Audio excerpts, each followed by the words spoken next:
Bom, acho que a gente pode dar dando início, então, né, meninas?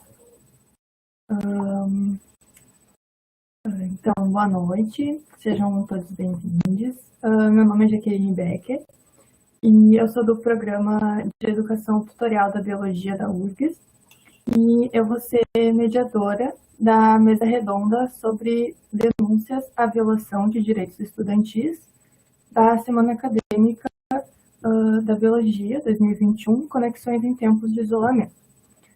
A ideia dessa mesa é que seja uma discussão e exposição de relatos sobre as experiências dos estudantes durante o ensino remoto emergencial e os possíveis canais de denúncia. As convidadas para ministrar essa atividade são a Sampaz, que já participou conosco aqui ontem, né, como representante do movimento Correnteza, e hoje vem principalmente como representante do DCE, e a Maria Eduarda, da Comissão de Mapeamento dos Estudantes de Biologia. Cada convidada vai ter um tempo de fala, vai se apresentar, e as perguntas vocês podem enviar, que o Márcio está no chat e ele vai me encaminhar e eu encaminho para elas. Tanto quem está no YouTube, quanto quem está no MiConf. A gente pede que os inscritos que estão acompanhando pelo MiConf mantenham a câmera e o microfone fechado para não sobrecarregar a rede e abram só quando quiserem falar. Assim. É isso. Vocês podem se apresentar, por favor, meninas. Aí depois a gente dá continuidade.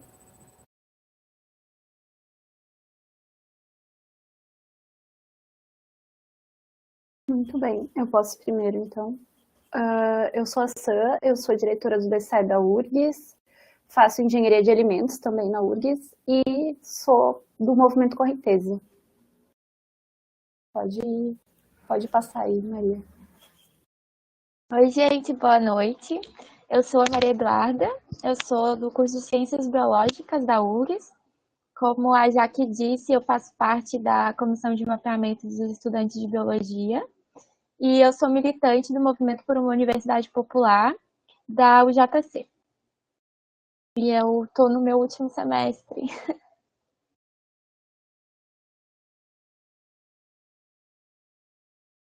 Acho que a gente pode dar início, então pode fazer a tua fala, por favor, Sam. Muito bem. Então, gente, eu falei ontem, né, bastante sobre a conjuntura mais geral, né, a conjuntura mais nacional, e acho que a mesa de hoje conversa muito com a mesa de ontem, só que num contexto mais local, né.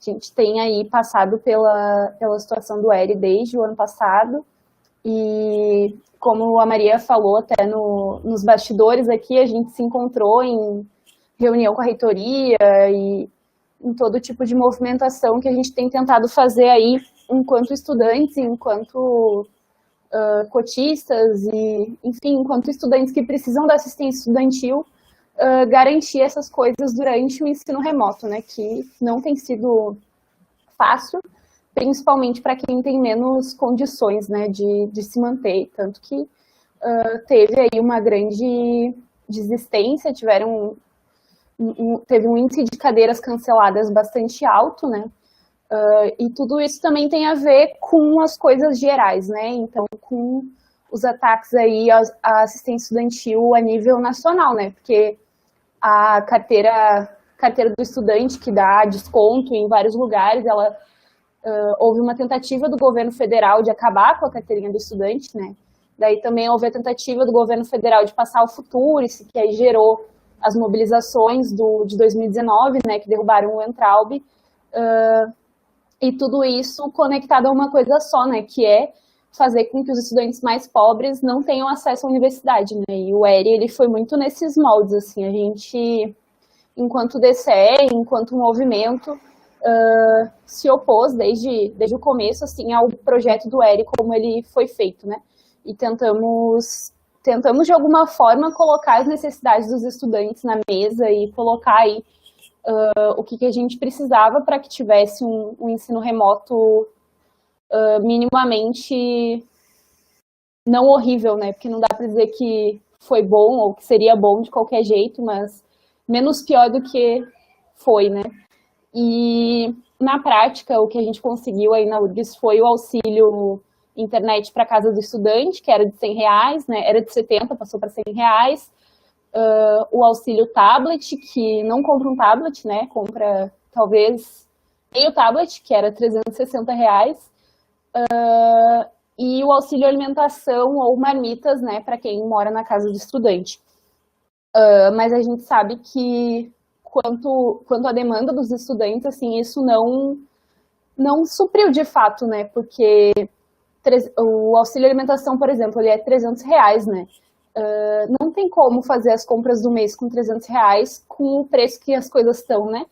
E, para além disso, queria levantar até uma coisa que, por mais que essa mesa seja da graduação, eu acho que é importante falar também que a pós não recebeu nenhum tipo de auxílio, né?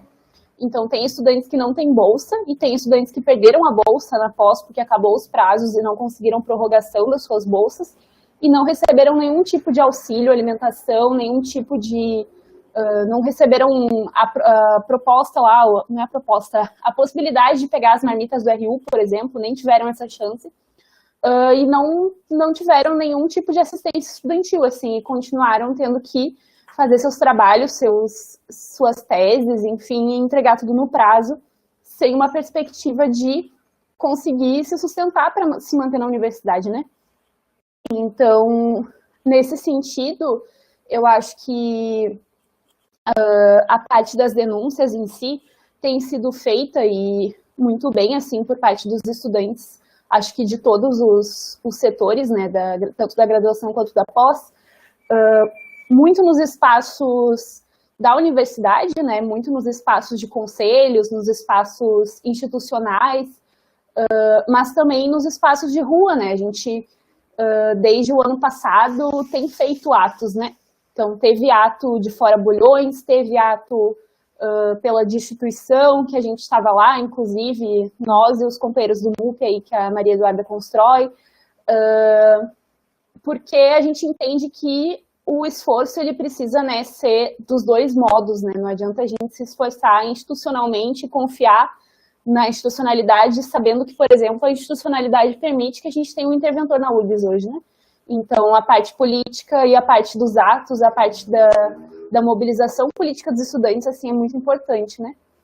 Enfim, aí queria abrir com isso, aí acho que dá para a gente ir conversando aí.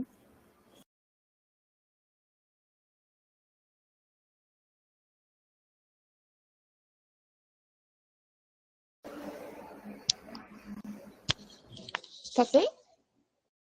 Pode ir, Maria. Tá bom. Então, gente, eu queria começar assim falando que a minha fala, ela talvez agora no início pareça um pouquinho extensa, mas é que para falar da comissão e do que a comissão, como a comissão surgiu, eu acho importante dar uma contextualização de onde ela partiu, né? Como que surgiu a ideia da gente criar a comissão e qual que era o contexto político que a gente estava vivendo, né? Porque ela surge de uma necessidade dos estudantes e de uma visualização de algo que nós tínhamos que fazer, nós enquanto estudantes de biologia. Então, estamos lá em 2020, antes do semestre iniciar, né? Ninguém estava preparado para a pandemia e tínhamos a gestão do Rui Oppermann e da Jane, e tivemos uma semana de aula presencial, paramos aí, né, com a ideia de que nada mais duraria que um mês ou talvez 2, essa paralisação, e que logo a gente retornaria às nossas aulas presenciais. Os estudantes, eles ficam numa situação ao léus, assim, a gente não tem muito acesso à informação do que está sendo debatido. A URGS, de imediato, não tem proposições muito diretas de se vai ser online, se não vai, o que vai ser. Isso nós achávamos, né? Porque interiormente já estava se debatendo de que a gente começaria no ensino remoto, né? Ou no ensino à distância. E começam-se as discussões ainda na gestão do Rui, lá no Consum, sobre a instituição do ERE. O primeiro parecer que eles apresentam, né, de como que seria esse retorno das aulas, ele é muito caótico e ele é muito precário, principalmente para os estudantes cotistas. ele não tem muitas regularizações de como ficariam os conceitos NI, como é que ficaria a situação dos alunos que são PRAE e que não poderiam se matricular por N condições, porque a partir do momento que tu entra em pandemia, tu passa a ter vários alunos em casa que não tem um local adequado para estudo, não tem aparelhos que possam acompanhar, e se tem um aparelho, talvez compartilhe com várias pessoas, ou tem que cuidar do irmão, tem que ajudar na educação infantil do outro. Então, várias questões que o primeiro parecer ele não contempla. E aí, logo em seguida, né, a gente tem a consulta pública para indicação da próxima reitoria, que começaria ali em 2020 até 2024, e a gente tem a formação de 3 chapas, né, sendo que a chapa do Bulhões foi a menos votada, tanto pelos alunos como pelos professores, tendo, tipo, nem chegou a 2.000 votos, ficando em terceiro lugar, e a chapa com mais votos, que era a chapa 3, acaba não sendo ainda a vencedora dessa lista tríplice para ser indicada como primeira opção, por questões internas, né, de paridade nos votos. Mas, enfim, temos esse contexto, essa lista tríplice, então, é o que é enviado para o presidente da República, para o Bolsonaro, e ele, com a intervenção do Bibo Nunes, acaba indicando o Bulhões como interventor aqui na nossa universidade. E a partir daí a gente começa a viver um tempo que é ainda mais pior do que estava sendo com o Rui, porque o Bulhões e a sua equipe, ele começa a fazer vários desmanches silenciosos dentro da universidade que ataca diretamente os estudantes. Tem toda uma mudança nas estruturas das pró-reitorias, e isso causa uma confusão muito grande, porque quando a gente tem que recorrer a algum canal de denúncia, a primeira coisa que você procura saber é quem está responsável por aquele canal. Então a gente começa a ficar um pouco desorientado e, enfim, né, começam a se discutir sobre o ensino remoto, como é que ele seria, como é que ele atenderia os processos dos alunos, e se tem uma mobilização geral dos estudantes, principalmente a partir do DCE, a partir dos diretórios acadêmicos e dos centros acadêmicos, com relação a isso, como é que nós, alunos, ficamos. E, embora tenha bastante essa movimentação, bastante essa preocupação e esse tensionamento, muitos estudantes provavelmente estavam vivendo as suas vidas e pensando, o ensino remoto vai vir, vou engolir e vou ter que me adaptar. E foi assim que chegou para nós, então foram muitas lutas para a gente conseguir o mínimo. Eu sou moradora da Casa do Estudante, e como moradora da Casa do Estudante, no início a gente teve que reescrever edital da PRAE, sabe, pedindo o mínimo de auxílio para a gente, em questões de básico, como auxílio internet, porque a gente não tem uma internet de qualidade aqui na casa, como auxílio alimentação, que eles não queriam nos liberar auxílio alimentação no final de semana, porque a gente estaria recebendo as marmitas. A gente teve que brigar pela mudança do restaurante universitário, que foi uma mudança que só veio se concretizar há um mês atrás. Então, isso desde 2020, a gente tendo que fazer todas essas denúncias, ainda tendo que se preocupar com, não é só o meu umbigo, e os meus colegas que estão em situações, que podem estar em situações piores do que eu. E aí, assim, a gente na biologia, eu falo a gente, éramos 5 alunas, eu e mais 4, a gente começou a conversar entre nós, que tinha mais vivência ali no diretório acadêmico, e assim, então, a gente cria a comissão como uma extensão do nosso diretório, porque o nosso diretório ele tem uma autogestão, né, e aqui cabe uma autocrítica para a gente, já que a gente está tendo várias rodas de conversa para a organização do nosso diretório, de que a nossa organização ela precisa ser concreta. Ela precisa ser realmente organizada para a gente saber o que cobrar, onde cobrar, e cobrar não como, por favor, faça uma caridade para mim, por favor, me dê as tuas migalhas. Não é isso. A gente é estudante, a gente estuda numa universidade pública, que é uma universidade pública, que a gente almeja que seja popular, que não tenha nenhum estudante a menos e que nenhum estudante tenha que deixar de estudar, porque a universidade ou os nossos governos não deram condições para esse estudante permanecer na universidade. Então, a gente precisa parar de pensar que eles precisam só nos dar assistência. A gente não está pedindo caridade, a gente está cobrando um direito nosso. É nosso direito, tá? Tipo, tá na Constituição que todo mundo tem direito a uma educação de qualidade. Então, a gente não está cobrando nada que a gente não possa ter. É um direito nosso e isso é importante a gente ter consciência. E foi assim que a gente começou a criar a comissão. E através da comissão a gente conseguiu alcançar um número muito grande de estudantes que, tipo, normalmente, quando se fazem formulários e vão através da Congrade, a Congrade consegue atingir 30, 35% dos alunos. E a nossa preocupação era, os alunos que não respondem formulário, é porque não querem ou porque não conseguem.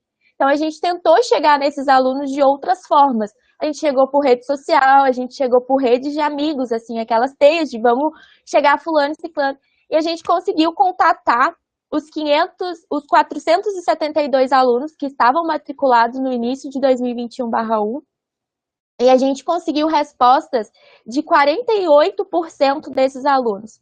Então, era um número bastante significativo de como que estava a situação desses estudantes. A gente conseguiu mapear estudantes que não tinham computadores, a gente conseguiu conversar com a Clarice, que é a diretora do nosso instituto, junto com o pessoal da Congrade, a gente conseguiu mobilizar o nosso instituto para fazer doações de computadores, para fazer empréstimo de computadores, né, de máquinas, para os estudantes que estavam sem computador, e eles poderiam ficar com esse equipamento até enquanto durasse o ensino remoto.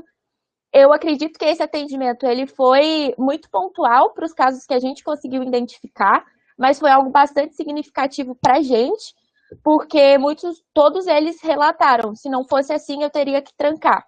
E que nem a Sam disse, quantas taxas de evasões a gente teve. Esse foi o mapeamento que a gente fez lá no início, em 2020. Se a gente fizesse esse mapeamento agora, provavelmente ele estaria muito pior, com uma configuração bem mais catastrófica.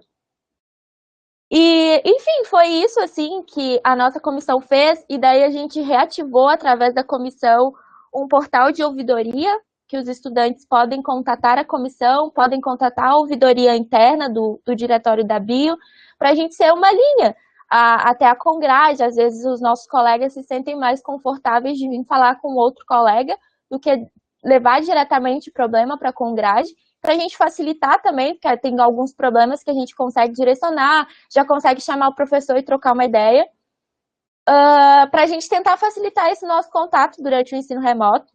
A ouvidoria, ela recebeu algumas denúncias, mas foram denúncias que a Congrade já estava ciente, eram de departamentos específicos e de professores específicos. Mas essa ouvidoria, e eu acho importante ressaltar, que todos os problemas que os estudantes têm, todos os problemas que nós temos, professor que não quer gravar aula, professor que não me aceita entrar na sala de aula porque eu cheguei atrasada, tive problema com a minha internet, não pude fazer prova, professor não quer replicar para mim, professor me rodou por FF, professor não responde meus e-mails, tenho problema de fazer trabalho de grupo, não consigo assistir aula síncrona e o professor está me descontando nota. Qualquer problema que seja, isso tem que ser relatado. Porque isso é isso que faz a gente conseguir perceber os problemas que a gente tem no ensino remoto e conseguir ter munição para lutar contra o ensino remoto. Porque essa atual interventoria que a gente tem, eles têm a ideia de privatização do ensino. Tanto que a nossa atual vice-reitora, ela é especialista em ensino à distância. E já se discute na nossa universidade a colocação de alguns cursos de humanas para que eles sejam permanentes em ensino remoto, para que eles sejam permanentes em ensino à distância. Isso é uma coisa que vai passando e a gente não vai vendo. É um desmonte muito silencioso. E quando a gente não está organizado, quando a gente não tem curiosidade ou tem uma inquietação, tem uma revolta, mas não sabe aonde canalizar essa revolta, isso é importante a gente procurar quem nos ajude. Porque, tudo bem, é muito complicado, às vezes a gente chega aqui e fala um monte de código, um monte de coisas, vocês nem fazem ideia. Mas é assim, ninguém aqui, eu não comecei sabendo, a Sam também provavelmente no início ficou perdida, mas a gente vai perguntando um, vai perguntando outro, vai construindo. E o espaço para a gente construir isso é dentro dos nossos diretórios acadêmicos, é dentro das juventudes que estão à frente nos direitos estudantis e é denunciando. Por isso que isso aqui é extremamente importante. Eu sei que foi grande meu relato, mas é porque eu precisava contextualizar de onde a comissão surgiu e para que ela servia. Mas é isso, a gente pode continuar se tiverem perguntas, também me questionem. Eu comentei ali, né, que abriu biologia EAD, né, agora. E nem sei como é isso, né? Mas a gente não tem perguntas ainda. Não sei se a senhora quiser falar mais alguma coisa, quiser falar aquela questão das matrículas provisórias, que tu falou que tu queria falar mais hoje, né? Sim, então, acho que para além de tudo que a Maria Eduarda colocou aí, que eu compartilhei vários espaços com ela também, né? Porque morava na casa do estudante até o início desse ano. Ainda estou na espera para analisar meu recurso para ter o auxílio moradia, né? Faz 2 meses por aí que eu solicitei, eles ainda sequer responderam, né? Então, sequer analisaram. E a questão das matrículas precárias é uma questão que vem aí nos assombrando na URGS desde 2016. Então, desde a gestão Rui Oppermann e Jane, vem aí destruindo, né, o sonho dos estudantes de poder se formar, de entrar na universidade e conseguir permanecer, né? Então, a matrícula precária, eu até introduzi um pouco disso ontem, ela é uma modalidade de matrícula que só existe na URGS e que só na URGS os estudantes ficam tanto tempo assim, que chega a ser 3 semestres em alguns casos, esperando a universidade analisar a sua documentação ou seus recursos de documentação, né? E isso no ERE piorou muito, assim, porque não tem mais as entregas de documentação presencial, né? Na maior parte dos cursos, acho que alguns ainda tem. E não tem informações de como fazer, né? Então, as informações que a gente tem de como fazer matrícula, de como entregar os documentos, elas vêm a partir dos diretórios acadêmicos, do DCE, dos movimentos. Então, tipo, a gente tem um grupo de cotistas, por exemplo, no WhatsApp do Correnteza, que a gente consegue se ajudar, assim. Mas a universidade, ela não dá um informe realmente do que realmente é necessário, né? E, enfim, tem um processo super burocrático, né? Exige mais documentação do que a grande maioria das universidades federais do país. A gente, enquanto DCE, chegou a apresentar um novo edital para a URGS e ela negou, né? A administração da URGS negou, né? Baseado em outras universidades federais e com muita pesquisa, enfim, e o que a gente conseguiu foi alguns pequenos avanços, né, no edital desse ano, que foi a retirada da obrigatoriedade de documentação de pai ausente, aumento dos prazos, enfim, mas que não só durante o ensino remoto, mas durante a pandemia isso foi mais difícil, né, porque os lugares estavam fechados, os bancos, ao invés de ter um dia de prazo, passaram a ter 7, então tudo que tu precisava de documentação demorava mais para conseguir. E aí tu demorava mais para conseguir a documentação porque os lugares, bancos, cartórios demoravam mais para te atender, mas ao mesmo tempo a universidade te dava 5 dias úteis para entregar toda a tua documentação e da tua família inteira. Isso no caso dos estudantes que têm cota socioeconômica, né? E no caso dos estudantes da étnico-racial, muitos mesmo, perderam a mesa feridora, né? Que a universidade não pergunta quando você pode, ela marca, e se você não for, você está eliminado. E foi assim com diversos estudantes que tinham, né, direito, é isso que a Maria Eduarda falou, né? A gente não está reivindicando algo a mais, a gente está reivindicando um direito constitucional, as cotas também são um direito constitucional conquistado com luta dos estudantes, dos movimentos, e, enfim, tiveram seu direito ao acesso às cotas negado. E isso tem acontecido com todas as modalidades de cotas da URGS, né? Os estudantes que têm algum tipo de deficiência também passam por esse processo de a universidade exigir documentos médicos, eles apresentam, a universidade não aceita, porque quer o outro XY documento, que tem que ser de outro XY jeito, por uma questão meramente burocrática e por um projeto, né, de dificultar muito a vida de quem quer entrar na universidade por cota, para fazer as pessoas desistirem de entrar na universidade por cota, né? Então, teve muitos casos, inclusive, de pessoas que foram desligadas e que depois fizeram vestibular de novo sem a cota, porque falaram, eu não vou passar por isso de novo, né? E não ter a certeza se eu vou conseguir ficar e se eu vou conseguir me formar, porque a universidade encrencou, assim, com alguma coisa da documentação. Então, acho que tudo isso só foi mais escancarado com a pandemia e mais escancarado ainda com a intervenção do Bolsonaro na universidade, assim, né? Porque o que é o Bulhões, né? Se não um braço do Bolsonaro, do governo federal, dentro da URGS, né? Se não o projeto enfim, de privatização da educação dentro da nossa universidade. E, enfim, é um pouco isso, assim. E, para além disso, eu queria falar também uma experiência mais do meu curso, mas também de alguns outros cursos, né? Que é a Química Experimental. A gente passou esse semestre passado por aulas de Química Experimental via ensino remoto, que é uma coisa que não faz absolutamente nenhum sentido. Não faz nenhum sentido, sabe? E a gente teve cadeira de Química Experimental, que é no laboratório, via ensino remoto, que era um vídeo das pessoas mostrando o que a gente deveria fazer se a gente estivesse no laboratório.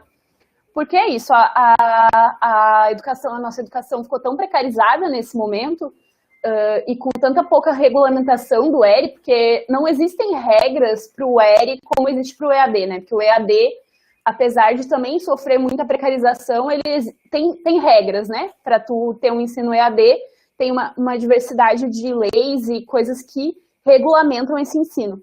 O ensino remoto não tem nada, né? A universidade decide o que ela quer fazer. E isso que é o mais difícil, assim, acho que sobre as denúncias, o que aconteceu muito também foi da gente denunciar e aí se lascar, assim, com o professor ou com a Congrade. Eu mesma, eu perdi uma prova porque o Moodle travou na hora que eu estava fazendo a prova, no meio da prova, e eu não consegui reabrir ela, porque só podia fazer uma vez, né? E aí, quando eu reclamei para a Congrade, eles falaram, mas você não tirou print, então não tem prova de que o Moodle travou, então você reprovou nessa prova. E não só comigo, né, com diversas pessoas, fora as denúncias que a gente faz, por vezes, para as Congrades ou para setores específicos dos cursos, e acabam gerando um impacto mais negativo ainda, né? Que aí o professor fica bravo, porque foi denunciado, e aí vai descontar nos alunos. E, enfim, tudo isso para dizer que acredito que a única maneira, assim, de melhorar a nossa vida durante o ensino remoto, durante a pandemia, enquanto estudantes da URGS, assim, é com organização mesmo, assim, com organização coletiva dos estudantes para os estudantes, né? Porque, apesar de a gente ter muitos aliados no campo dos professores, tem vários professores que são muito massa, assim, a gente também tem muita dificuldade com vários professores e ocorreram diversos assédios piorados durante a pandemia, né? Então, durante o ERI, a carga de trabalho dos estudantes aumentou, tanto a carga de trabalho da faculdade quanto a carga de trabalho doméstica, isso principalmente para quem é mulher e convive com outras pessoas da família e acaba tendo essa carga dobrada, né? E os professores, por vezes, né, falaram, não interessa o que está escrito na resolução, você vai fazer a prova síncrona porque eu quero que você faça a prova síncrona, e é isso. Então, nesse sentido, acho que as denúncias, elas são essenciais, mas elas são essenciais também de serem levadas pelo conjunto dos estudantes organizados, né? Então, através dos DCEs, dos DAs, como a gente tem feito também, e dos movimentos estudantis, assim, porque é um jeito de fazer uma pressão que não sou eu sozinha enfrentando um professor, né? Todos os estudantes enfrentando, não só um professor, mas todos aqueles que estão tentando, de alguma maneira, dificultar a vida dos estudantes durante esse período. Enfim, é meio isto.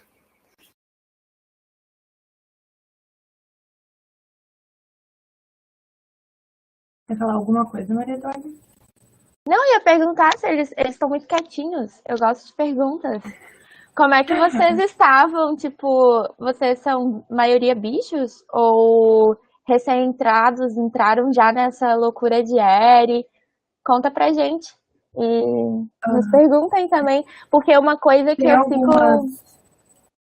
eu fico sempre me questionando é que as pessoas, né, que normalmente entraram, elas não tiveram a vivência presencial, né, dos diretórios e de ver o movimento estudantil organizado, as organizações, né, o MUP, a UJC, o Correnteza e vários outros que a gente tem na nossa universidade, de poder ter esse contato físico, né? Mas é importante sempre dizer para vocês que se vocês têm dúvidas, se vocês estão, eu tô inquieto, eu quero saber, tipo, gente, é só procurar alguém. Tipo, procura alguém que tu tem como referência. Tipo, eu tô aqui, a Sam tá aqui, ou o pessoal da coordenação, sabe, da semana acadêmica, que é um espaço para vocês se identificarem, para vocês se apropriarem desse espaço. Porque a gente precisa que os estudantes estejam mobilizados.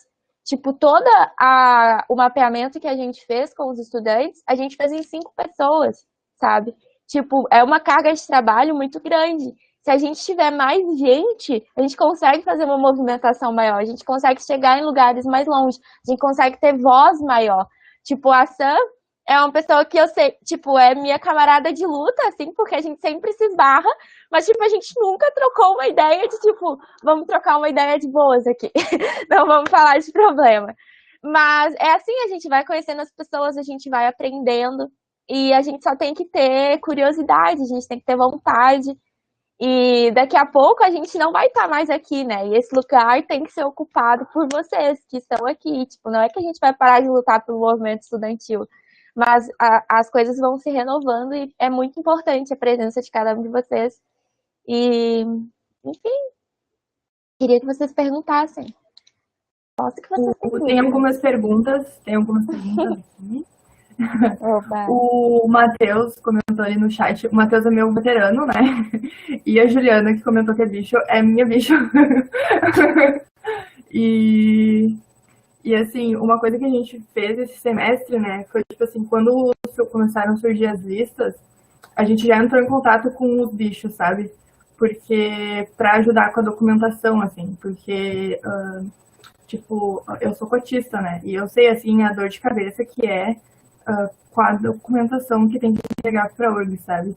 E assim, a URGS não te ajuda, sabe? Tipo, eles mandam tu ler o edital como se tu fosse analfabeto, na verdade, porque tipo assim, é óbvio que eu já li 1000 vezes o edital e, assim, não tá no edital, sabe? Então, por isso que eu tô procurando ajuda da universidade, né? E, assim, muito quem ajudou mesmo foi o GT de matrículas do DCE, né?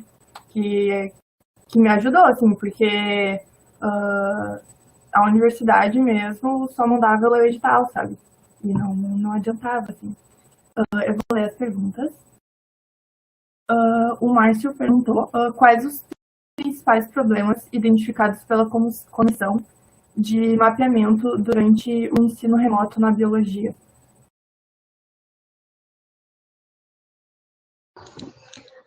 Prof. Márcio, um dos principais problemas que a gente viu foram os problemas que os alunos, eles tinham bastante dificuldade. Eles tinham no início uma vontade de, tá no ensino remoto, então eu vou pegar todas as cadeiras que eu conseguir. Tipo, e aí se planejam no início do semestre com uma quantidade de disciplinas, mas o que aconteceu, e várias pessoas, tipo, vieram reclamar, assim, indiretamente, foi da carga horária. Que a carga horária, ela estava excedendo o que teria que ter. Tipo, o professor teria que dar uma aula semanal de 3 horas de carga horária. Ele gravava um vídeo de 3 horas, recomendava mais 2 vídeos que dava mais 1 hora, e passava a atividade para se fazer, e ler artigo, enfim. E que muitos professores não estavam seguindo o cronograma. Essa foi uma das maiores reclamações, assim, que particularmente chegaram para mim lá em 2020, né? Que 2021 a gente não fez o mapeamento pela comissão, foi feito pela Congrade. De uma maneira mais... foi por formulário daí. Aí as pessoas ainda, alguns que estavam entrando, né? Os bichos de 2020, alguns precisaram de computador, outros tinham celular, mas com o passar do tempo viam a necessidade de ter um outro equipamento, porque o celular não dava conta de todas as atividades que tinham que ser feitas. A gente recebeu, assim, né, como sempre, ensino remoto tem instabilidade de internet, né? Então, dificuldade para entregar trabalhos, dificuldade para entregar as provas, de alguns professores que tinham dificuldade com as plataformas, então cada professor usava uma plataforma diferente. Tinha professor que usava o mconf, tinha professor que usava o Teams, tinha professor que usava o Skype, tinha professor que usava o Google Meet. Então, alguns estudantes falavam de ficar meio perdidos, assim, tipo, aonde que eu tenho que entrar, o que que eu tenho que fazer? Não estava sistematizado de um único jeito, não estava formulado, até porque os professores não tinham, né, uma resolução que falasse para eles, ó, tem que ser desse jeito. E ainda o mínimo que tinha, eles diziam, não, eu vou fazer do jeito que eu conseguir fazer. Essas foram algumas das maiores reclamações, assim, que a gente teve. Os que nos chegaram dos computadores foi o que a gente conseguiu resolver, assim, de imediato. As outras coisas a gente ia passando para a Congrade, algumas coisas ficaram pendentes, então, mais ou menos isso.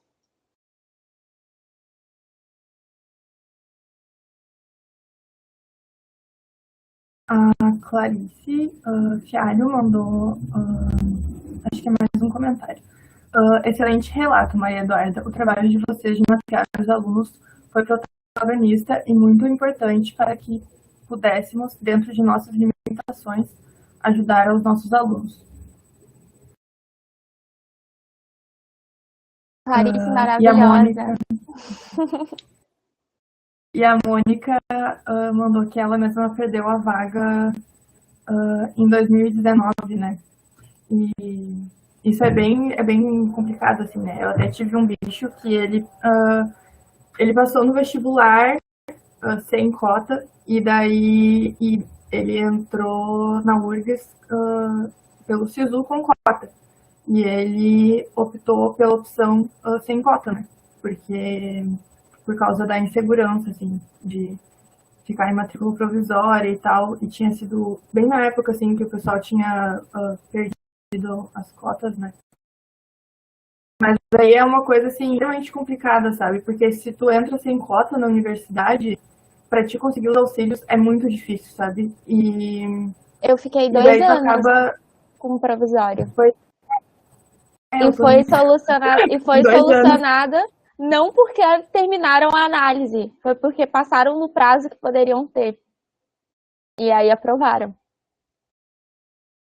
Nossa, que, assim, é absurdo, né?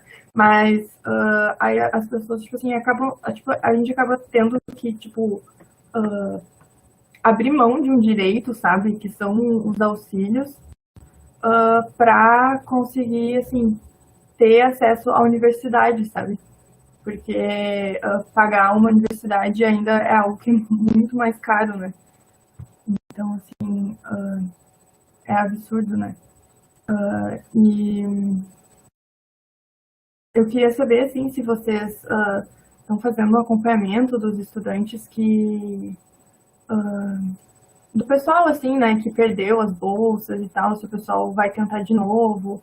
Porque, assim, pra ser bem sincero, eu acho que se eu perco a minha vaga na faculdade, eu desisto, assim, sabe? Eu largo de mão, porque é uma coisa, assim, eu não conseguiria ficar 2 anos de novo estudando para passar no vestibular, sabe?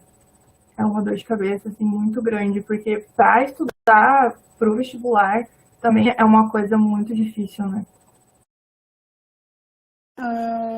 Então, enquanto DCE, né, a gente tem o GT de matrículas, que é bastante procurado pelos alunos, né, principalmente porque o GT ele serve para tirar dúvidas e para auxiliar na documentação, mas também conta com o auxílio jurídico do DCE para quando precisa, enfim, colocar URGS na justiça, né, que acaba acontecendo muitas vezes, e geralmente os estudantes vencem, por conta de a universidade ter uma burocracia exagerada. E, enfim, o GT, ele tem servido para esse fim desde, né, 2019, por aí, que foi quando a gente assumiu, e tem sido muito procurado, mas hoje existe uma demanda de estudantes maior do que o GT de matrículas do DCE sequer consegue ajudar, né, porque a demanda é muito grande. Então, a gente foi fazendo outras coisas. Então, por exemplo, a gente, enquanto correnteza, fez o grupo Unir os Cotistas, que auxilia também os estudantes nesse sentido e pensa mobilizações mais políticas, né? Porque a gente não tem, né, um auxílio jurídico como temos no DCE, mas aí os estudantes que precisam do auxílio jurídico a gente encaminha pelo GT do DCE. E a gente faz o mapeamento nos cursos, né? Então, por exemplo, não um mapeamento tão completo em todos os cursos como vocês fizeram, mas na Alimentos, que é um curso bastante pequeno e tem poucos cotistas, a gente consegue, cada início de semestre, ver todo mundo que entrou e ver todo mundo que está na matrícula precária, ver quem é cotista e não, e auxiliar os nossos bichos, né, com documentação e com tudo que precisa, assim, através do DAEDA, né, que é o diretório acadêmico. Então, acho que nesse sentido, também os diretórios do DCE, os movimentos, eles têm uma importância muito grande, né? E, enfim, acho que é isso. Mas isso tudo, assim, essa luz toda é muito importante, né? Porque, tipo, óbvio, né? Mas, assim, porque agora o pessoal, os bichos que entraram, eu não sei se tem algum que tá em matrícula provisória, mas os que eu falei, eles não estavam em matrícula provisória, já estavam com a matrícula feita, toda certinha, os cotistas que entraram agora, né? E antes disso, assim, tipo, na minha barra, tipo, entrar como cotista e não entrar com matrícula provisória era, tipo, lenda, sabe? Assim, era uma coisa que não existia, assim. E depois disso, assim, parece que a URGS não tá fazendo mais isso, sabe? Que parece que eles estão tentando, sei lá, evitar, assim. Porque os meus bichos, assim, eu vi que eles não estão com matrícula provisória, sabe? Que eles já estão matriculados regularmente. Acho que isso acontece também por conta das coisas que a gente conseguiu alterar no edital, né? Então, tipo, todos os prazos aumentaram um pouco, né? Então, o prazo para apresentar a documentação inicial, ele era de 5 dias, ele passou a ser 7 dias. E o prazo de recurso era de 3, passou a ser de 5. Então, acredito que os estudantes estão conseguindo aí fazer toda a sua matrícula por conta disso e por conta de alguns documentos que foram retirados, né? Então, o CENIS foi retirado do edital, o documento de pai ausente foi retirado, aí agora se você não tem como apresentar a documentação de um pai ausente, você assina uma declaração lá, bem simples, assim, e aí manda. E tudo isso, por mobilização mesmo, porque a universidade não tinha interesse nenhum em modificar o edital de como ele estava, né? Tanto que a gente apresentou um edital inteiro novo e eles pegaram só essas partes, assim, a gente conseguiu só essas pequenas alterações, mas acredito que já tenha feito alguma diferença. Mas, de fato, só vai cessar quando acabar com a matrícula precária, né? E aí, mais além do que isso, aí já é um outro debate, mas só vai cessar, de fato, a desigualdade para entrar na universidade quando a gente tiver um acesso universal, sem vestibular, para que todo mundo possa acessar as universidades públicas e gratuitas, enfim, e garantir esse direito à educação, não só a educação superior, né, mas em todos os níveis, e a permanência estudantil. É isso. Sim. Qual a opinião, assim, de vocês, ou sugestão da recuperação das práticas, das aulas práticas, né? Porque muita gente ficou 3 semestres, né, sem aula prática.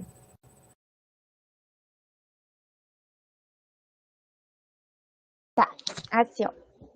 Muitas críticas sobre isso, mas eu acredito não. Uma coisa que eu vi foi que o pessoal da medicina, eles já voltaram agora a ter práticas, né, de de aulas presenciais de laboratório, de aulas clínicas e tudo mais. O relato do pessoal da medicina é de que os professores, eles deram as aulas teóricas e as práticas, embora eles mostrassem vídeos, explicassem como é que seriam elas, tipo, ao vivo e a cores, elas vão ser todas gerenciadas num processo que seria tipo um curso extensivo, sabe? Tipo, como se você pegasse um mês e fizesse todas as práticas que você faria no semestre, de maneira intensiva. Tipo, um dia que tu faria uma única prática, você vai fazer 3. Mas seria um jeito de amenizar a perca do estudante não ter tido contato com o experimento em si, com a visualização, com o contato, com essas questões, que são questões pedagógicas, né? Tipo, é muito difícil tu querer mensurar o que o estudante está conseguindo aprender, ele assistindo aula e te entregando um relatório virtual, ele fazendo uma prova virtual. Cada estudante tem uma metodologia de ensino e um jeito de alpapar e de adquirir esse conhecimento. Algumas pessoas vão se dar bem nesse sistema e outras pessoas vão se dar mal. E aí eu acho que cabe a reflexão, e que foi uma reflexão que a gente fez em várias chamadas com a Congrade, com alguns professores, de como que serão esses profissionais que nós estamos formando. Tu vai confiar um experimento que tu precisa fazer com os insumos que são extremamente caros, que podem colocar a vida de pessoas em risco, para uma pessoa que assistiu uma videoaula para fazer esse experimento, ou para lidar com a vida de outra pessoa, ou de qualquer outro ser vivo. Isso não é sobre questão. Tipo, isso não é nem ponto para ser discutível de si, sabe? É lógico que a gente vai dizer, não, tem que ter a prática. Então, eu acho que só as práticas online de visualização, elas não são suficientes, e que deveriam se pensar em maneiras de reposição dessas práticas. E que essas disciplinas que têm práticas obrigatórias de laboratório, como a Sam disse, a de química experimental, a palavra já diz experimental, sabe? Como é que eu vou experimentar uma coisa só visualizando? Eu preciso sentir, eu preciso ouvir, eu preciso tocar. Então, eu acho que essas disciplinas, elas deveriam ter sido bloqueadas, né, nesse período de ensino remoto. Infelizmente, elas não foram, mas eu acho que é uma medida cabível a gente correr atrás de que essas práticas possam ser recuperadas pelos alunos, sabe, presencialmente, o mais breve possível. Porque se a medicina já está conseguindo ter, por que os outros alunos não estão vacinados também? Sabe, tipo, por que só uma parte de um curso, ou porque só os estudantes da saúde estão sendo vacinados? Tipo, existe ainda uma cultura dentro da universidade que é bastante elitista e é bastante tipo, ela exclui muitas pessoas. Então, querendo ou não, por várias questões, eles já estão perto de se formar, mas estava vacinando bichos da medicina. Eles não precisavam de ter vacinado, eles não estão tendo aula prática ainda, sabe? Então, acho que são questões que a gente tem que cada vez mais levantar para debate, porque são muito importantes.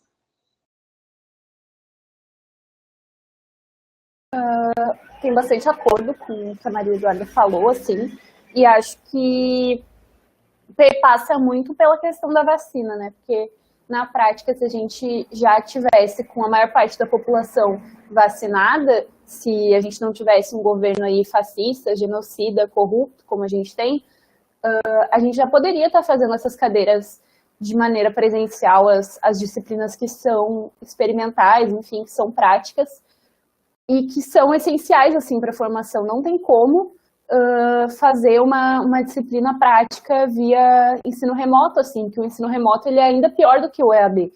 Então, se a gente não acha que deveria existir médico formado por EAD ou enfermeiro formado por EAD, por que a gente acha que vai ser bom um engenheiro que vai lidar com produtos químicos, com formulações químicas, se formar por ensino remoto, com as cadeiras experimentais por ensino remoto, né? Então, não tem condição, assim.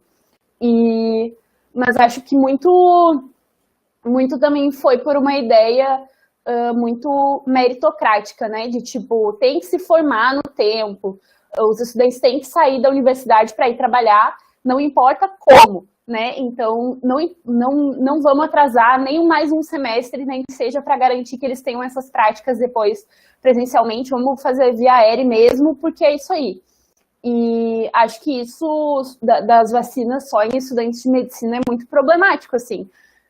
Na prática, a gente deveria estar brigando aí, e estamos brigando, né? Mas deveria estar acontecendo a vacinação em massa de toda a população, que está demorando muito tempo, né? Então, não faz absolutamente nenhum sentido estudantes do primeiro semestre de qualquer curso estarem se vacinando, porque a gente não tem essa necessidade nos cursos, nos semestres iniciais. Nos semestres finais faz algum sentido, os serviços essenciais, os serviços de saúde, as pessoas que estão aí fazendo residência, fazendo estágios, né? Mas, enfim, isso é uma problemática nacional, né? Não é uma problemática que envolve só a URGS, mas acredito que um jeito que para nós faz sentido, assim, para as aulas presenciais, é realmente esperar voltar às aulas presencialmente e colocar essas cadeiras à disposição dos estudantes, assim. E a universidade deveria, inclusive, se comprometer a colocar mais vagas, né? Então, tipo, colocar todas as cadeiras presenciais que os estudantes vão precisar nas suas etapas e abrir novas turmas, se necessário, contratar novos professores, né? Então, nem que sejam temporários, enfim, ter meios de garantir que aqueles estudantes vão conseguir fazer essas cadeiras presencialmente o quanto antes, que é uma coisa que a gente não sabe se a URGS vai fazer, né? Porque a gente tem um ordenamento que não deveria existir também, né? Que faz os estudantes não conseguirem cadeiras. Então, não sabemos, né, se a gente vai conseguir, quando acabar a pandemia, quando acabar o ensino remoto, fazer todas as cadeiras que a gente tem atrasadas ou enfim, pelo menos tocar o nosso curso na questão prática, né? Porque tem essa questão do ordenamento, né, que é muito desigual, e a gente sabe que nem todo mundo vai conseguir as disciplinas, né? Enfim. Eu queria pedir para quem se inscreveu na mesa redonda, coloque um comentário no YouTube, né? E quem tá acompanhando pelo YouTube, no caso, e se inscreveu, coloque algum comentário, assim, pode ser até um ponto, só para a gente conseguir contabilizar a presença de vocês. Quem está aqui no MConf não precisa, mas quem estiver no YouTube e puder colocar, eu agradeço. Assim, e vocês, o que vocês acham do ensino híbrido, no caso, né? Tipo, fazer as aulas práticas, presencialmente, no caso, e o resto, o ensino remoto, assim, não sei se a universidade tem uma perspectiva de fazer isso, não sei se vocês são a favor, se vocês são contra, porque também tem muita gente que mora no interior e não tem acesso à casa de estudante agora, por exemplo, né? E daí também é bem complicado, assim, na verdade, né? Não sei o que vocês pensam.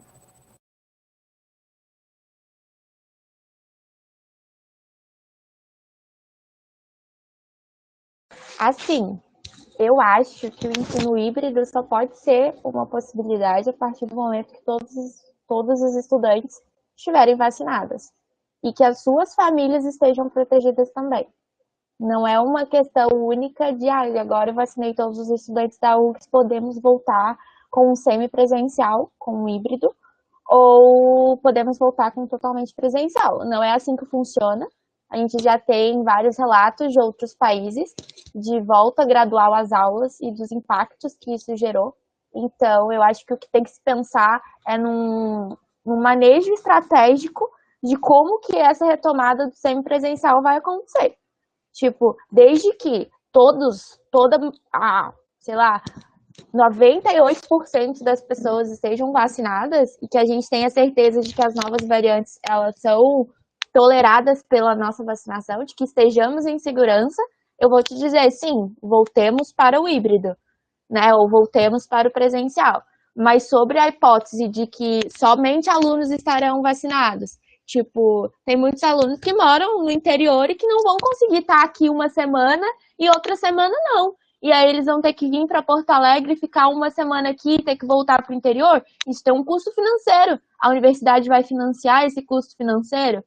Sabe, tipo, tem alunos que, tipo, no meu caso, eu sou de Minas Gerais, mas eu tive que ficar aqui na URGS, porque na minha casa não tem estrutura para eu ter aula. Tipo, eu não tenho mesa na minha casa para eu conseguir ter aula.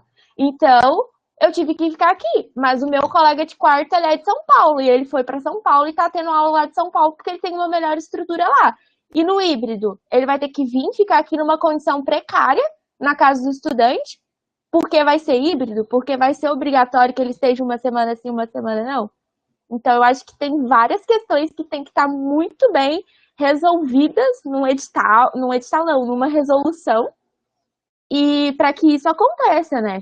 E a gente sabe que essa questão de continuar sendo presencial, ela pode ser muito perigosa, porque ela pode se tornar permanente. E é uma prática corriqueira, que a gente consegue visualizar com muita facilidade de outras vivências de outras universidades. Então, a gente tem que ter bastante cuidado e bastante cautela de tudo que está sendo definido, tudo que está sendo passado. E aí, aqui, é uma coisa que eu esqueci de falar, que eu ia relembrar antes, fiquem atentos nos e-mails, gente. Tem muita coisa que chega no e-mail pra gente, muitos comunicados, muitas coisas, que a gente nem lê. E, às vezes, é um negócio que tu lê depois e tu fica, caraca, por que eu não prestei atenção nisso aqui? Isso aqui é muito importante. O que tá acontecendo? Passaram isso e eu não tô nem sabendo. Então, tem coisas que é assim, tipo, é prática da interventoria do Bulhões ele comunicar os setores pelo WhatsApp. Tipo, isso aconteceu com a Relinter. Eles tinham, no segundo dia de posse do Bulhões, ele mandou um WhatsApp falando, desocupem as salas que vocês ocupam. Tipo, por WhatsApp. Não teve nenhum processo de judicial na universidade para acontecer isso. E a Relinter está sendo desmanchada. A Relinter é o órgão que cuida dos nossos intercâmbios. Então, são coisas que estão acontecendo e que a gente tem que lidar com essas coisas primeiro, para depois tentar formalizar outras para a gente voltar para o híbrido. Acho que a gente não está pronto. Tem muita coisa aí. Então, sobre o ensino híbrido, né? Tem essas questões que a Maria já colocou, assim, e principalmente a gente pensar no histórico do Brasil no sentido da educação, né? A gente teve a tentativa do projeto Futurice, que também visava transformar muitos cursos em EAD ou ter mais cursos EAD nas universidades públicas. E o grande risco da gente ter um ensino híbrido é que esse ensino híbrido permaneça acontecendo. Então, eles vão dizer, a gente percebeu que dá para ter essas disciplinas via EAD, à distância, então a gente vai manter, assim. Então, do meu ponto de vista, assim, do nosso ponto de vista enquanto movimento, não tem como ter ensino híbrido, né? Não é uma boa opção, e achamos que tem que voltar às aulas presenciais assim que tiver toda, né, a grande maior parte da população vacinada em segurança. Enquanto isso não acontecer, não tem como a gente voltar para a presencialidade, né? Principalmente porque as universidades elas são muito precárias, a gente tem um transporte muito precário, então vão ser estudantes circulando pela cidade, circulando de ônibus e circulando pela universidade, que vão estar muito expostos, vão expor suas famílias, e a gente, enfim, entender a dificuldade que é isso, né? Porque a gente não está falando de um transporte que funciona, que as pessoas conseguem manter o distanciamento, de uma universidade que tem uma boa estrutura de higiene. A gente está falando de uma universidade que não tem papel higiênico no banheiro. Então, como é que a gente vai ter um ensino presencial, mesmo que seja semipresencial, né, híbrido, durante o período da pandemia, sem que as pessoas estejam vacinadas, né? Não tem como. Então, nesse sentido, a nossa principal pauta, assim, a principal briga é para que a grande maior parte da população seja vacinada o quanto antes, né? E que a gente tenha vacina para todo mundo e não só para alguns setores. Acho que, inclusive, todos os setores essenciais já foram vacinados, né? E agora a vacinação continua seguindo a passos de lesma, né?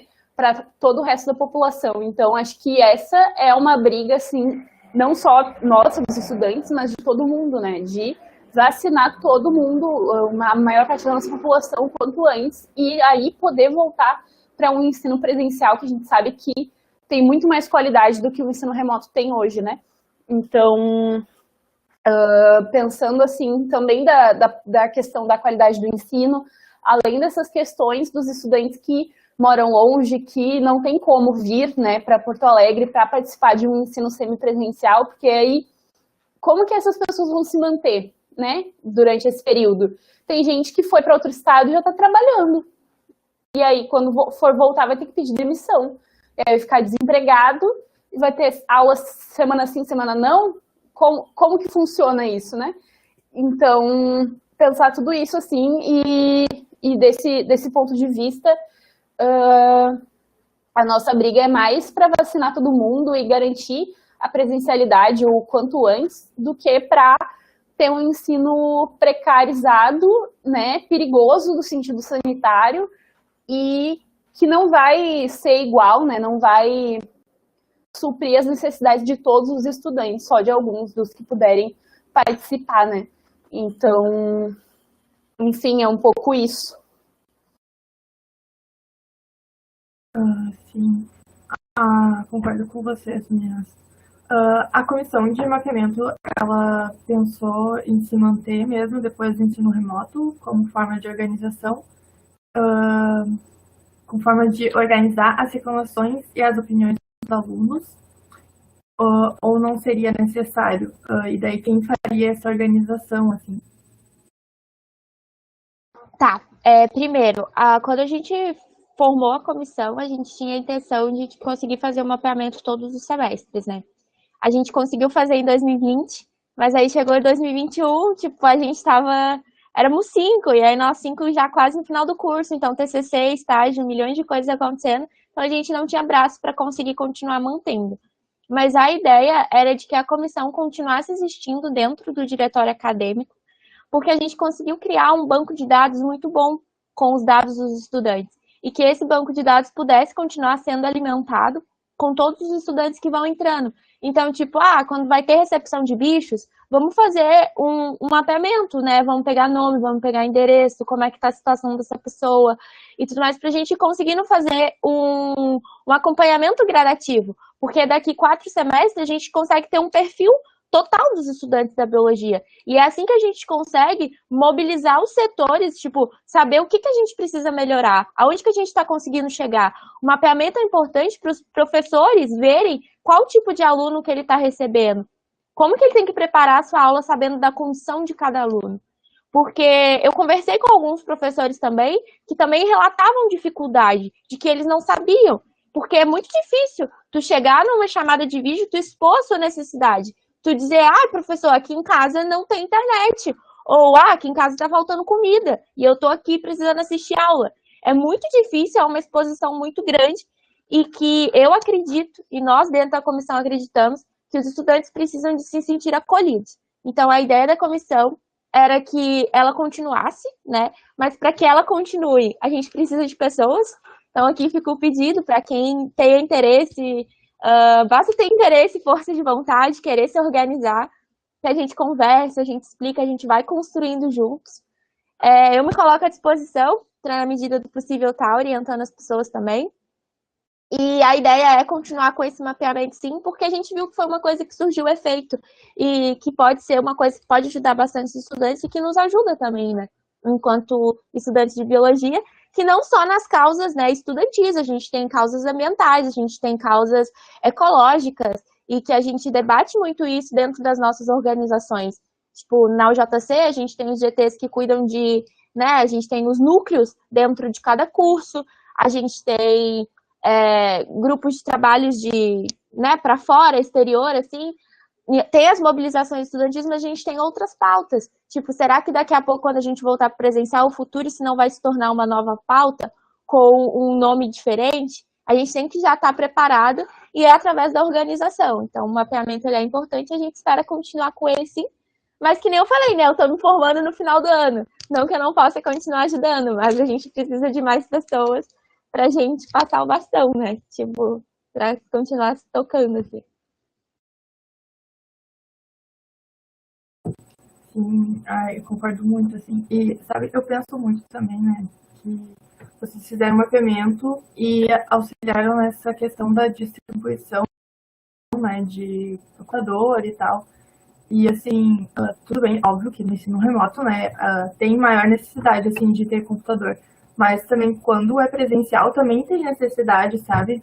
Já é, tipo assim, é uma trabalheira, como é que tu vai fazer um trabalho acadêmico, como tu vai escrever um artigo científico sem um computador, sabe? Eu acho que o mapeamento é bem interessante, assim, que a gente pode conversar depois.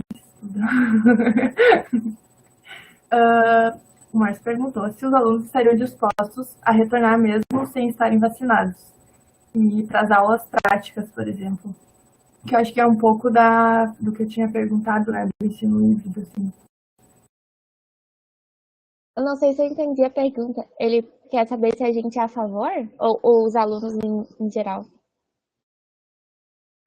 Se vocês têm, assim, uma noção, acho, conversando com as pessoas, né, porque, assim, que nem os meus colegas, né, a gente quer muito ir pro Vale e tal, né, mas, assim, sem estar vacinado, no caso.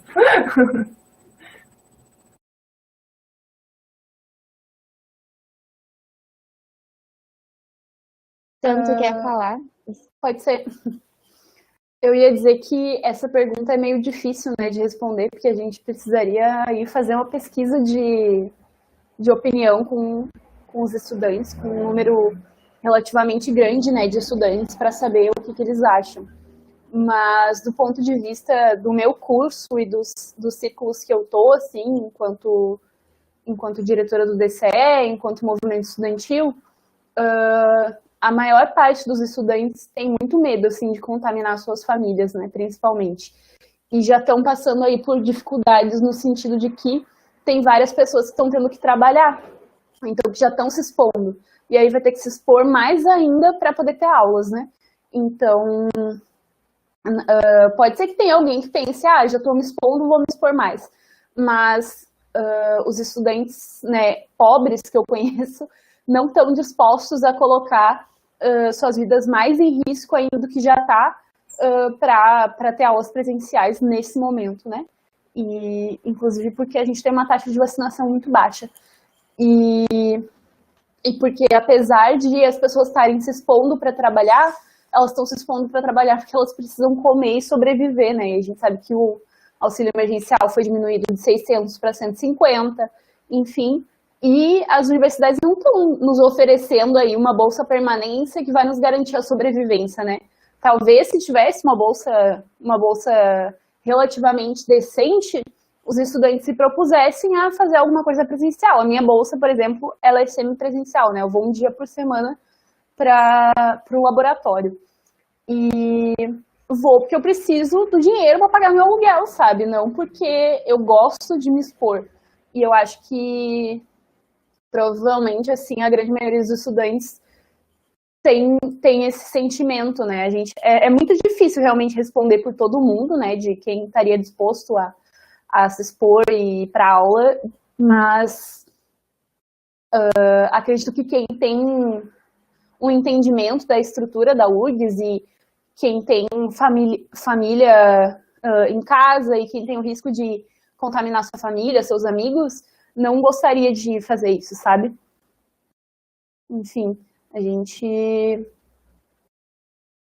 tem aí mais de 550 mil mortes, né? Então, acho que tem um peso tudo isso.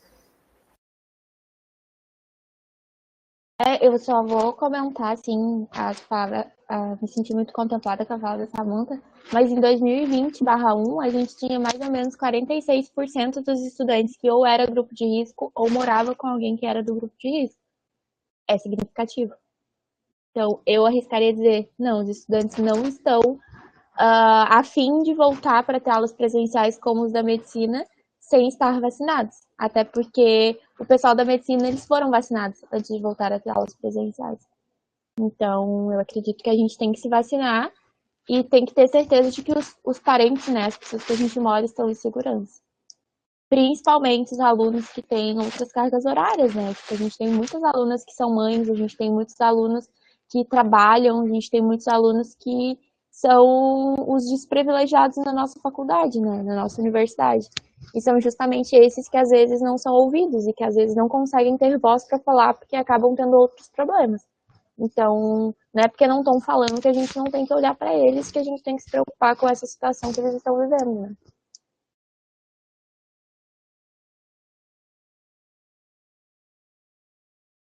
Sim, concordo, assim, é bem difícil, né? E tem muita gente que nem eu tenho uma colega que é técnica, né, de enfermagem. E aí é bem complicado, assim, né, como que, enfim, é muito difícil isso tudo. E muita gente, é o que vocês falaram, né, muita gente trabalha com um grupo de risco mesmo, né? E por mais que seja vacinado, continua transmitindo igual também, né? Tem mais isso ainda. Mas eu acho que a gente pode ir se encaminhando para o final, meninas.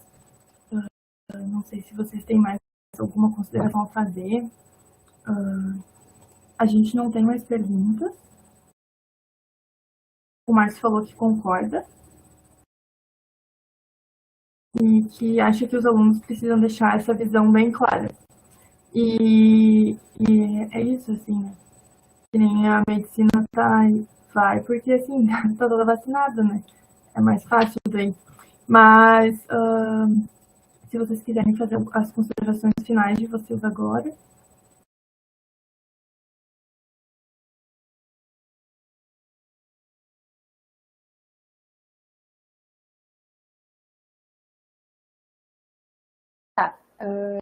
Eu posso ir.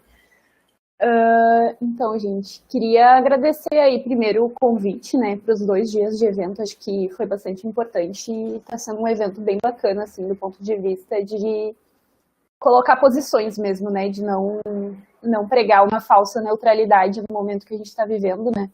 E acho que isso é essencial para os estudantes também, no sentido de trazer informação, né. A gente está vivendo aí num momento em que o negacionismo, em que as notícias falsas crescem, e eu, enquanto estudante que também é da área tecnológica, da área da ciência, fico bastante feliz, assim, quando a gente consegue fazer espaços como esse, que tem também como intenção divulgar a verdade da ciência, né, e pontos de vista coerentes e, enfim.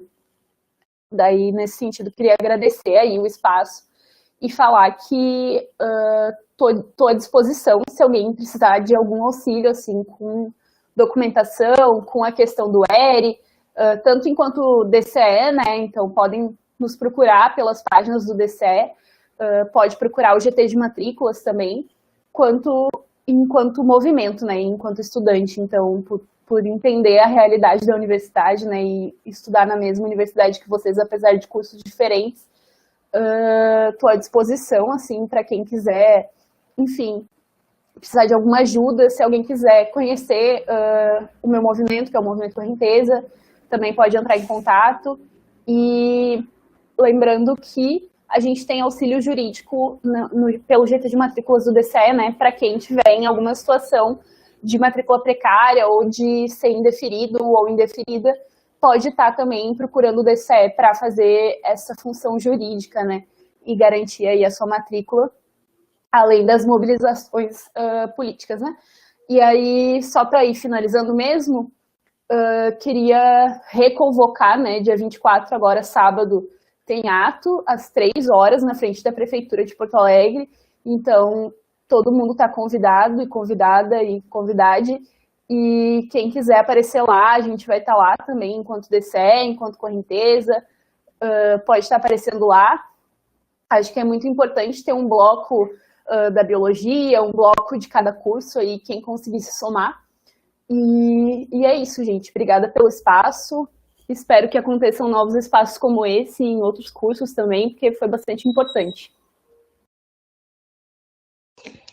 Então tá, gente. Muito, muito obrigada por vocês terem ficado aqui até agora, por terem tido essa conversa, né, com a gente. Eu fico muito agradecida. Também me coloco à disposição, tanto enquanto comissão de mapeamento, como estudante de biologia, como militante do MUPS, da UJC. Eu vou colocar aqui no chat a sigla do MUP e o @ da UJC, caso alguém tenha interesse. Às vezes é importante a gente seguir, né, vários movimentos, assim, para a gente ver com qual que a gente se identifica, e conhecendo as pessoas e tirando dúvidas. E sempre nas redes dos movimentos, nas redes do DCE, as notícias chegam mais rápido, assim. Então, às vezes, não tenho tempo de ficar lendo e-mail e tudo mais. Segue ali no Twitter. Eu não tenho Instagram, mas, tipo, segue o Instagram da organização e vai vendo as coisas. Eu acho isso extremamente importante. E qualquer coisa, podem me contatar por e-mail também, para tirar dúvidas, pelo e-mail da comissão, que eu já coloquei aqui no chat, ou no meu e-mail pessoal, eu vou botar aqui também. E a gente tem na biologia um grupo que chama BioURB Junto e Reunido, onde a gente tem tentado colocar todas as pessoas de todas as barras. E aí, por ali, a gente tenta organizar as nossas reuniões do DAIB. Então, caso alguém tenha interesse, me manda uma mensagem que eu mando o link do grupo, porque se eu botar aqui no chat... a Jaque já botou ali. É que eu achei que talvez não pudesse ir pro YouTube, mas enfim. No E é YouTube, isso, acho que gente. não, no YouTube acho que não dá. Mas aqui. É isso, gente. Estou à disposição. Muito obrigada. Espero que vocês tenham gostado. Espero que vocês tenham ficado esclarecidos, que vocês tenham ficado com dúvidas, porque é a dúvida que nos faz mover para frente e avançar sempre como uma universidade popular. Muito obrigada pela disponibilidade de vocês, gurias. Foi uma honra poder mediar a conversa. Queria agradecer a todos pela presença na atividade de hoje e a gente espera que tenha contribuído de forma significativa. E amanhã a gente vai seguir com as atividades da semana acadêmica e a gente vai ter a roda de conversa, o isolamento dos professores sobre a perspectiva docente do ensino remoto, às 14 horas. A gente vai ter outra roda de conversa, a experiência da universidade remota, dificuldades e adaptações na quarentena, às 16h30. E a gente vai ter a conversação, os guardiões das plantas da FZB, às 18h30. É isso, queria agradecer muito a todos que participaram, seja pelo YouTube, seja aqui pelo Uniconf. Acho que é isso, meninas. Queria agradecer vocês de novo. Muito obrigada. Foi muito bom, assim, estar aqui com vocês hoje. Obrigada por terem ficado até esse horário, né? A gente sabe como está sempre correndo, assim. Muito obrigada.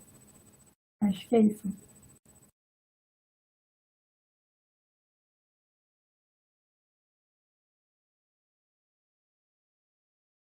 Tchau, gente.